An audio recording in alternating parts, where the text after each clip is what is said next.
Hi everyone, it's me, Arielle, and it's Wednesday Warriors, and this week I'm going to be talking about body mastery and control.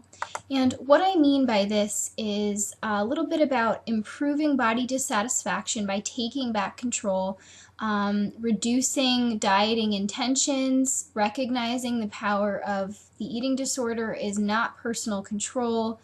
I'll talk a little bit about the power of support groups and discussions, some barriers to positive body image. I've talked about all of these things in the past in other videos very directly, so I'm going to link you to some of those videos. Hopefully you'll check them out if you haven't already seen them. Um, as far as things that are barriers to positive body image, I talked last week about resisting the internalization of the thin muscular ideal.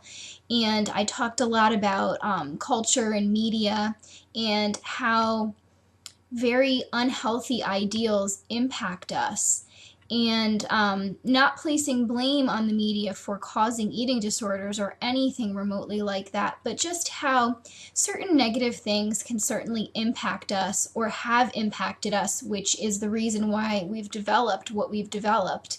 Um, and just, I think, as in the same way that admitting you have a problem is the first step, recognizing that these things may or may not have contributed to your eating disorder is also an important step.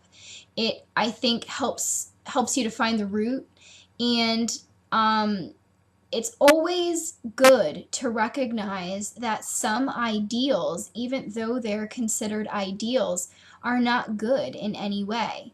And if you can take control of knowing that and understanding that and being okay with that, then you don't have to live up to these impossible ideals, and you can go about living your life better and more happily. Um, Body dissatisfaction. It's something I think many women, and certainly men too, struggle with, regardless of whether or not they have eating disorders. And it's something akin to body image issues, and certainly body image issues encompass this body dissatisfaction. But body dissatisfaction can be in regards to weight, in regards to a defect that you have or perceive that you have. It can be something having to do with your face or one particular part of your body. It can be a general dissatisfaction where you just dislike yourself completely, and you're not specific about which part you dislike the most.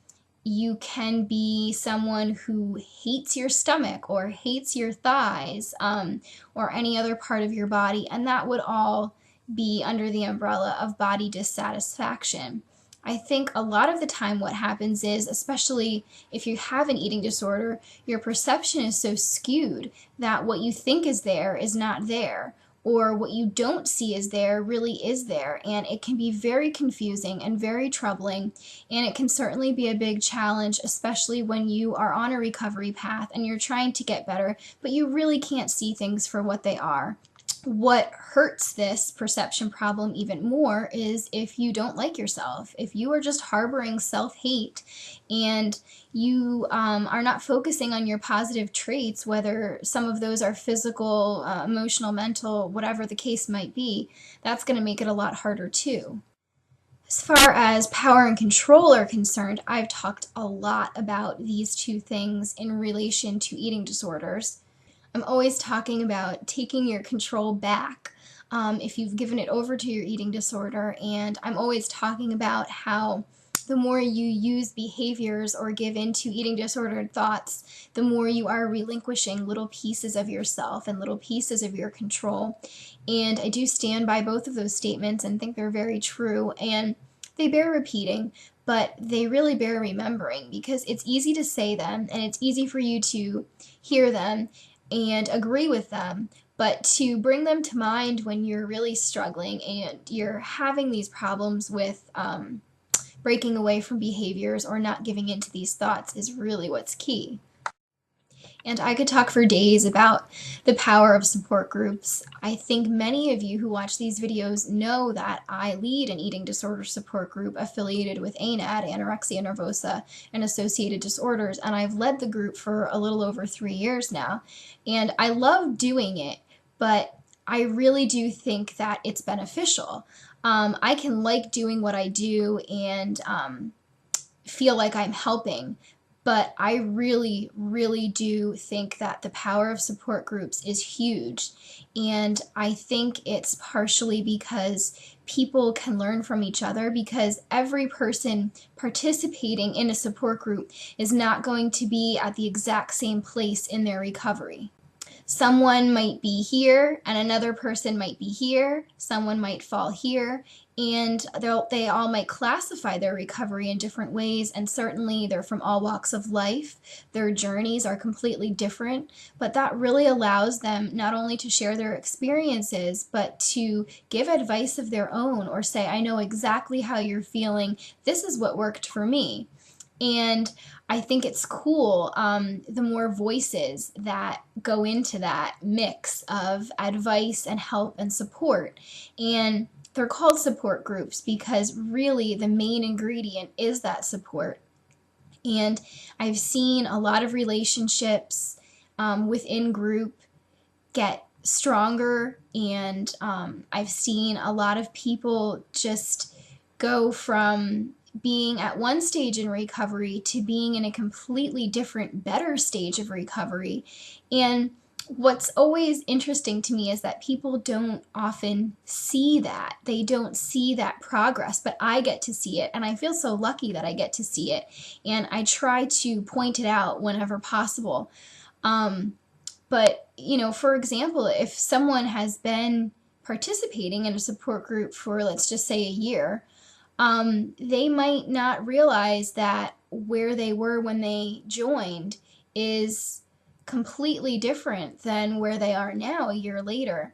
And I see it very clearly, and I think that a lot of it is attributed to the person's strength and courage and bravery, not just in coming to group in the first place, but in working on all of the aspects of their eating disorder.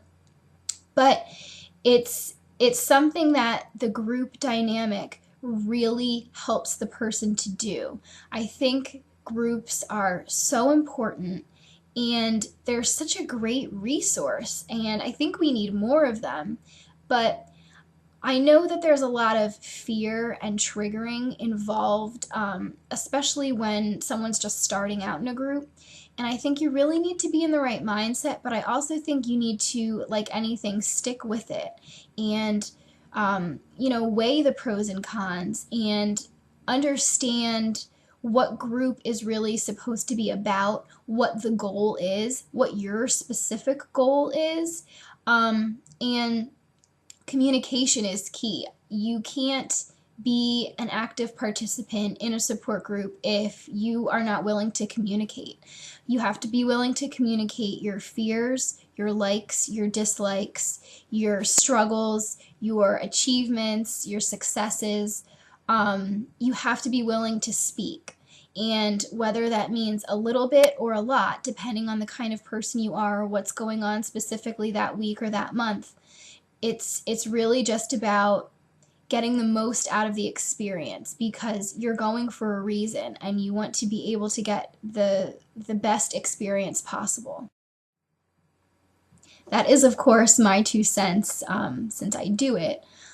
So maybe I'm a little biased, but I have seen a lot of things, and I have worked with a lot of different people, and that's also my professional opinion, given that I'm in graduate school for social work. Don't give away your control. Get as much support as you possibly can, whether you have 10 people who can support you in your life or one person.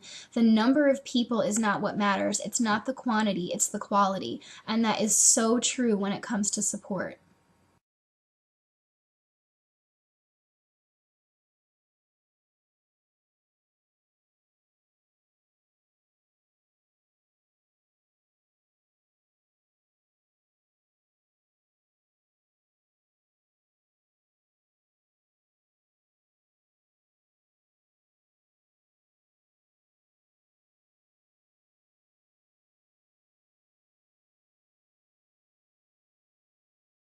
I hope you're all having a wonderful week, and I will see you next time.